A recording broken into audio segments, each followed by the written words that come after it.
এগুলো ভিডিও করেন কেন? আমার বস্তি কে গেলে আনতে? আমি বলছি পারমিশন ছাড়া আপনি কেন ভিডিও করছেন? তুই দেখছিস আমার ভিডিও করতে? হ্যাঁ আপনি করছেন। ভাইয়া সরি। এই তুমি সোনিয়া না? লোকিত আড্ডা দাও না তুমি? এই ওয়েট, ও সোনিয়া না, আপনি আমার সাথে কথা বলেন। তুই দেখছিস আমার ভিডিও করতে? আপনার টিমের লোকই তো করছে।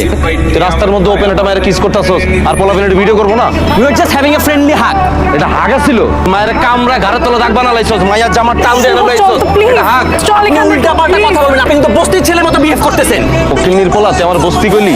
আমি যেটি পইরা আছি ভালোই তার ভিতই। বাংলাদেশটা দেখছস? গলার মধ্যে কি পড়ছে দেখছস? White gold. গরুটা দেখছস? চায়া থাকবি। জুতাটা দেখছস? অরিজিনাল কাস্টমাইজ করা। এই দেখ পিছনে প্রিন্স লেখা। এটা কিক মারলে তুই কই যাবি? টের পাবি তুই? তোর মতো পোলারে 10 বার সেল করে দিলেও এরকম একটা গাড়ি কিনতে পারবি না তুই। কোন ভদ্র ফ্যামিলি ছেলে পারমিশন ছাড়া ভিডিও করে না। আমি প্রিন্স। মিরপুর আলমগীর শমশেরের নাম শুনছস? এর একমাত্র বাইক নাম।